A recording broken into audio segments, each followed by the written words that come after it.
Muy buenos días, amada familia Antioquía. Bienvenidos al devocional de hoy. Hoy es el día jueves 23 de marzo y vamos a ver la palabra de Dios en 1 Samuel, capítulo 26, versículos 1 al 12, con el título David perdona la vida a Saúl cuando menos lo merece. Hermanos, hay ocasiones en la Biblia donde encontramos dos acontecimientos muy parecidos, pero que son distintos, son diferentes. Por ejemplo, Marcos 6 y Marcos 8. Vemos el milagro donde Jesús alimenta a 5,000 en el capítulo 6 y 4,000 en el capítulo 8. Y estos dos acontecimientos sirven para enfatizar lo ocurrido. Lo mismo vemos aquí en el pasaje de hoy, en el capítulo 26, porque si se acuerdan bien, en el capítulo 24, Saúl buscaba a David para matarlo. Y en eso Saúl tiene que aliviarse y se mete en una cueva pensando que ahí estará sano y salvo. Y David está ahí con sus 600 hombres. Entonces le dicen a David, David, Dios te ha entregado a tu enemigo Saúl en tus manos, mátalo. Y David empieza a cortarle el manto de Saúl cuando se arrepiente y dice, no, ¿cómo le voy a fallar a Dios de esta manera? ¿Y cómo voy a levantar mi mano contra el ungido de Jehová? Así que David ahí se arrepiente y le salva la vida a Saúl. Saúl reconoce que él está mal, le pide perdón a David y dice, tú eres más justo que yo, y yo sé que Dios te establecerá como rey de Israel. Y uno piensa, ¿no? Que con eso, pues, que Saúl habrá aprendido su lección y que de ese punto en adelante, pues, no molestaría más a David. Pero hermanos, el ser humano es tan pecador que cometemos el mismo pecado una y otra vez. Vamos a ver la palabra aquí en el capítulo 26, empezando en el versículo 1. Dice la palabra de Dios así. Vinieron los cifeos a Saúl en Gabaa, diciendo, ¿no está David escondido en el collado de Aquila al oriente del desierto? Esto ya lo vimos, creo que en el capítulo 22 o 23. Los cifeos querían complacer a Saúl y acusaron a David y le dijeron a Saúl, oh rey, aquí está David. Ven a encontrarlo, a capturarlo, a matarlo. Y los cifeos hacen lo mismo aquí en el capítulo 26. David está al oriente del desierto. Y pobre David que anda en el desierto, en los lugares más inhóspitos, huyendo de Saúl. Saúl entonces se levantó y descendió al desierto de Zif, llevando consigo 3,000 hombres escogidos de Israel para buscar a David en el desierto de Zif. Y una vez más, un contraste claro entre los 3,000 hombres escogidos de Saúl, que eran los guerreros mejor entrenados, mientras que David tenía a los pobres, a los endeudados, a los inconformes. Así que el ejército de Saúl es 6 veces más grande que el grupo que tiene David. Esta batalla, esta lucha no es pareja. Y acampó Saúl en el collado de Aquila, que está al oriente del desierto junto al camino. Y estaba David en el desierto y entendió que Saúl le seguía en el desierto. Pues claro, si él trae un ejército de 3,000 hombres, David lo va a ver de lejos, va a saber que Saúl viene por él. David, por tanto, envió espías y supo con certeza que Saúl había venido, solamente para confirmar, para cerciorarse que verdaderamente era Saúl, como él había sospechado. Y se levantó David y vino al sitio donde Saúl había acampado. Vemos cuán valiente y atrevido es David. Y miró David el lugar donde dormían Saúl y Abner, hijo de Ner, general de su ejército. Y estaba Saúl durmiendo en el campamento, y el pueblo estaba acampado en derredor de él. Entonces David dijo a Ahimelech Eteo y a Abisai, hijo de Sarbia, hermano de Joab, que es su nieto, no es su nieto, disculpe, es su sobrino de David. ¿Quién descenderá conmigo a Saúl en el campamento? Y dijo Abisai, yo descenderé contigo. David, pues, y Abisai fueron de noche al ejército. Y he aquí que Saúl estaba tendido durmiendo en el campamento, y su lanza clavada en tierra a su cabecera. Y me imagino que David pues ya reconocía la lanza porque Saúl ya le había tirado la lanza 3 veces para matarlo. Así que David pues, ok, pues conozco esta lanza, yo sé de quién es. Es del rey Saúl. Pero esa lanza no estaba en la mano de Saúl como anteriormente, estaba clavada en tierra, a su cabecera. Y Abner y el ejército estaban tendidos alrededor de él. La primera vez Saúl estaba, pues, se estaba aliviando, esta vez está durmiendo, indefenso. Entonces dijo Abisai a David: hoy ha entregado Dios a tu enemigo en tu mano, lo mismo que lo dijeron en la cueva de Engadi. Ahora pues, déjame que le hiera con la lanza y lo enclavaré en la tierra de un golpe y no le daré segundo golpe. Y aquí me parece que Abisai sabía cómo iba a responder David, porque acuérdense, en el capítulo 24 David no mató a Saúl. Entonces aquí Abisai dice: yo sé, David, que tú no lo vas a hacer, así que permíteme a mí que yo agarre la lanza y con un golpe mate a tu enemigo. Acuérdense, hermanos, lo que vimos en el capítulo 25.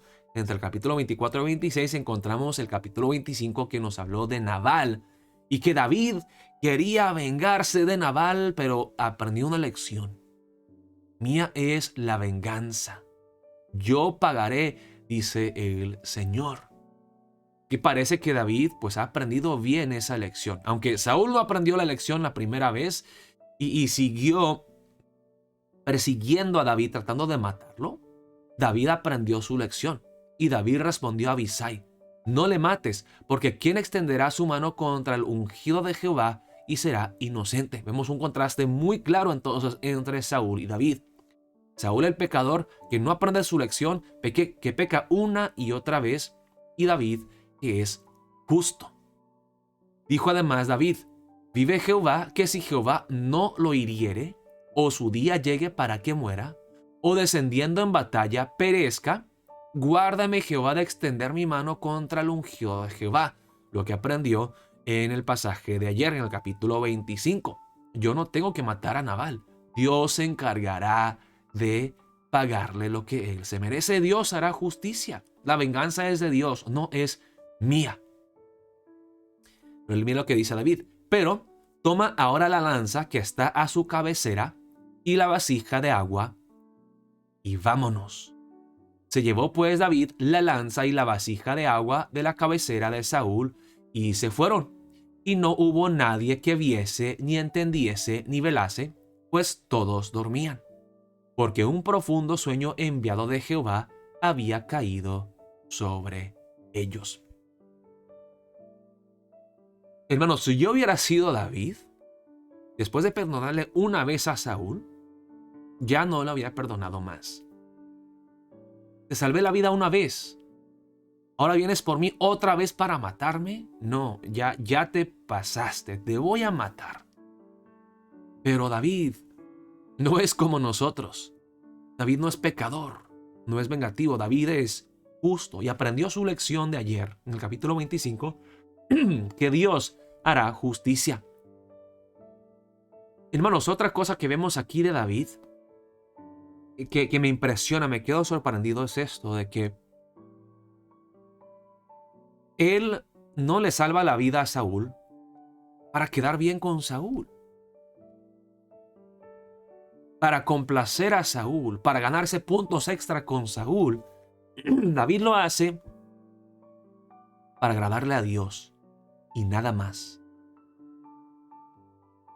Hermanos, nuestra obediencia a Dios debe ser motivada por un deseo de agradarle a Dios y a nadie. No para vernos bien delante de la gente, que nos reconozcan y que nos aplaudan y digan: wow, qué siervo de Dios, un hombre muy obediente, un hombre de fe. No, David obedeció a Dios por obedecer a Dios, por honrar a Dios. Y vemos algo tan hermoso, hermanos, aquí en este pasaje. Vemos la gracia inmerecida que David le extiende a Saúl.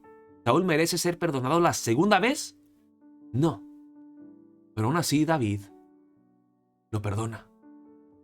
Le perdona la vida a Saúl. Y el pasaje de hoy me hizo pensar en la palabra aquí en Romanos 5, 20 al 21. Que Dios es un Dios de gracia. Jesucristo nos ha mostrado gracia sobre gracia. Nosotros seguimos pecando como Saúl, Cometemos el mismo pecado una y otra vez. Nosotros no aprendemos nuestra lección. Dice, pero la ley se introdujo para que el pecado abundase. Mas cuando el pecado abundó, sobreabundó la gracia. Para que así como el pecado reinó para muerte, así también la gracia reine por la justicia para vida eterna mediante Jesucristo, Señor nuestro. La vida aquí, hermanos, es un tipo de Jesús. Es una sombra de Jesús. Que siendo ofendido, siendo humillado, Él no pagó mal por mal, sino que entregó su vida por nosotros. Perdonó nuestros pecados derramando su sangre en la cruz y venciendo la muerte, resucitando en poder. Ayer tuve la oportunidad de hacer el curso de bautismo con Diego y Brian, los hijos de Moisés y Patricia.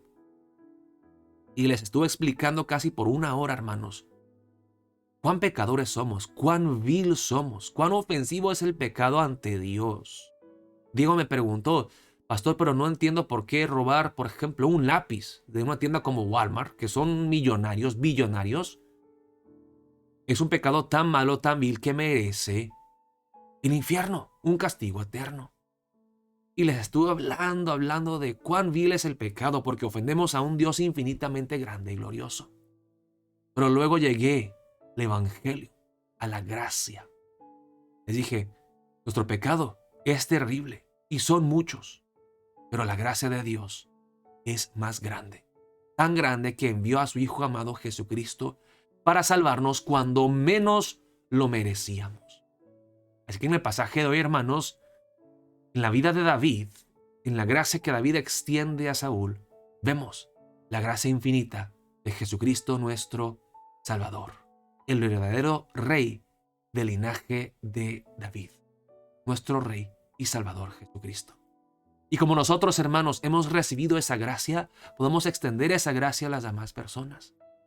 Cuando nos ofenden, cuando nos fallan, una vez, ok, esta vez sí te perdono, pero la segunda vas a ver. Jesús nos dijo, perdona, no 7 veces, no estés contando las veces, la quinta, la sexta, ahora la séptima, sí, no 7 veces, sino 70 veces 7. Pero porque Él haya dicho eso no significa que 490 veces y ya, en la 491 me la vas a pagar. 7 es un número completo, 10 también es un número grande, 7 por 10 por 7. Perdonar una y otra vez, como Dios nos ha perdonado a nosotros. Así que, hermanos, nuestro punto de aplicación para el día de hoy. Seamos misericordiosos. Perdonemos a aquellas personas que menos lo merecen, recibiendo el perdón de Dios primero en Cristo Jesús y extendiendo esa gracia a los demás. Oremos de esa manera, que seamos compasivos, comprensivos, misericordiosos, perdonadores. Oremos de esa manera para empezar el día de hoy. Dios los bendiga, amada familia Antioquía.